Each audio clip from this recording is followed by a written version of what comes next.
पिछले पार्ट में आपने देखा मैंने एनटीटी नकली टाइम ट्रैवलर्स को कन्विंस करने की कितनी कोशिश की, कितने ही फैक्ट्स उनके सामने रखे, ancient UFOs, growing Nandi ji, Shivaji in space capsule. पर मैं कहीं ना कहीं चूक रहा हूँ उन्हें ये बताने में कि मैंने भी पास्ट में जाकर उन सभी अद्भुत आर्किटेक्ट और स्कल्पचर्स के पीछे की रहस्य देख समझ कर आया हूँ। मैं उस एंशिएंट टेक्नोलॉजी से बहुत क्लोज पहुँच चुका हूँ जिससे हम अपने उस टाइम मशीन कॉर्टाना को अपग्रेड कर सकते हैं। आज उन्हें फिर बुलाया है, बस वो आते ही होंगे। कौन? एंटिटी एजेंट बुला हुआ ही है। नहीं खुल रहा है। दया बन के खोलो।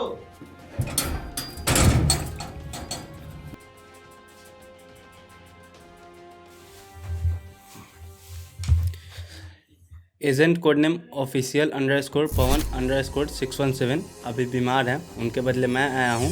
Code name B underscore 4 double underscore बालिंग। ये क्या हो रहा है? इसलिए हम तुमसे मिलने आए हैं। कॉर्टाना में ग्लिच आ रही है। हमारे 1277 एजेंट अभी भी पास्ट में हैं। We need to save them. हमें उस एंशिएंट टेक्नोलॉजी तक पहुंचना ही होगा।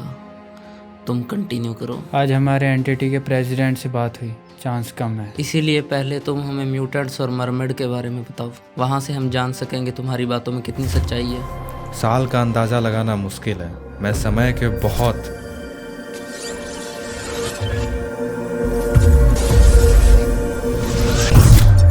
ये मेरे साथ क्या हो रहा है? इसी प्रॉब्लम को तो ठीक करना है। मैं इस टाइमलाइन से बहुत पीछे गया था मरमेड्स का पीछा करते हुए। कोई रैंडम सी एक नदी और पेड़ थे। कुछ लोग पानी से जाल खींचने लगते हैं। पहले मुझे लगा कोई बड़ी मछली है। उन्होंने मुझे हाथ बटाने को कहा। मैं नजदीक गया।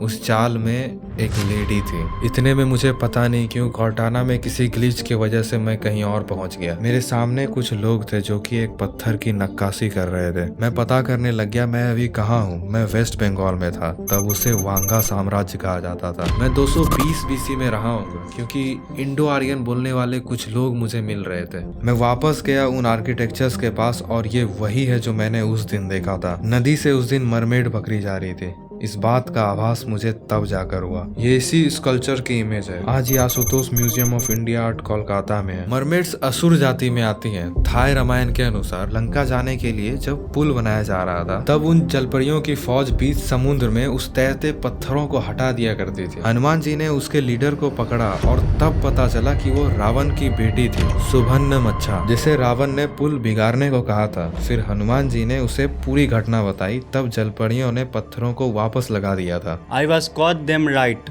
मरमेड्स होती है। कुछ कह नहीं सकते। जैसे आज वानर सेना का पता लगाना मुश्किल है, वैसे ही जलपरियों का कुछ पता नहीं है। पागल है क्या? मेरे कौन से क्लेम पर ऑब्जेक्शन आया है? Ancient architectures. एंशिएंट लोगों के पास फ्यूचर के नॉलेज होने वाले पॉइंट के कुछ और फैक्ट्स रखने होंगे।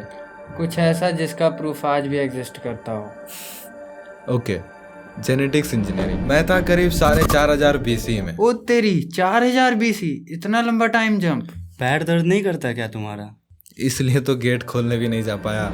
आज जीव जंतु बड़े सिंपल हो चुके हैं, पर तब ऐसा नहीं था।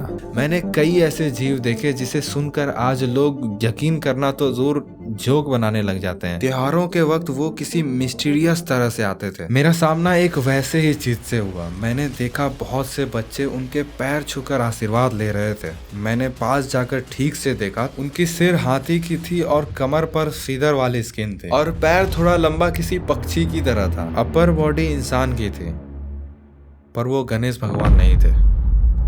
वो एक औरत थी। उन्होंने मेरी ओर देखा। मैं सहम गया। मैंने नॉर्मल रहने की कोशिश की, पर उन्होंने मुझसे कहा। वो एक अलग ही लैंग्वेज थी। वहाँ करीब 5-6 महीने रहा, तब जाकर कुछ समझ आया। उन्होंने कुछ कहा था, शायद यहाँ फायदा नहीं। बीसी में हुए ऐसे और भी कई इंसिडेंट्स हुए। कई कंफ्यूजिंग चीजें देखी। बेसिक पत्थर से बनी चीजें बहुत एडवांस थी।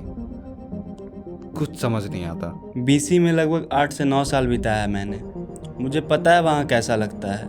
ना वहाँ के लोग समझ आते हैं, ना वहाँ की भाषा समझ आती है। बस चुपचाप चीज़ों को देखते रहो। इसलिए मैंने निर्णय लिया एडी को एक्सप्लोर करने का। शुरुआत की 1st सेंचुरी एडी से, शायद 74 एडी रही होगी। 74 AD मेरा भी फेवरेट है, बताओ क्यों? उस वक्त देश में कई मंदिर बनाई जा रही थी। बहुत सही।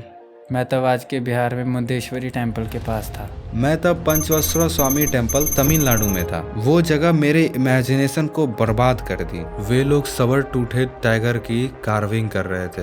ये जीव 2.5 मिलियन ईयर साल पहले हुआ करता था। पर सवाल ये है कि इस मूर्तिकार को कैसे पता चला कि ऐसा कोई जीव पाया भी जाता है। हमें 8-9 साल पीछे जाने में औकात पता चल जाता है, पर इनके पास मिलियंस ऑफ ईयर पुराने की इंफॉर्मेशन इतनी एक्यूरेट है। ये सिर्फ कल्पना नहीं, हकीकत है। बिल्कुल, मुझे तो पूरा यकीन है। उनकी टेक्नोलॉजी के सामने हम कुछ भी नहीं। ये देखते मैं थोड़ा और आगे गया और मुझे दिखा ये। इन्हीं से तो मैं 4000 एडी में मिला था, जो लेडी एलिफेंट वाला सिर था।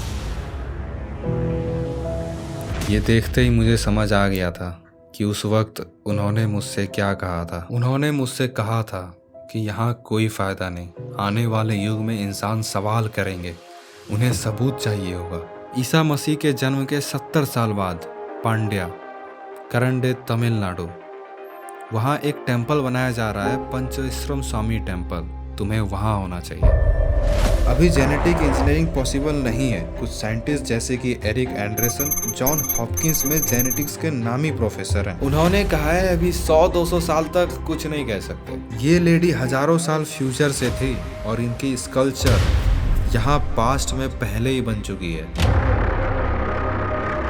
जिंदगी हम रील देखकर बिता रहे हैं, इसका मतलब ये थोड़ी है कि दुनिया स्थिर है। हमारे एज वालों की ग्रोथ अब तक ऐसे हो रही थी, अब ऐसी हो रही है, और हम लोग यहाँ पर हैं। एक्सप्लोर करते रहना जरूरी है।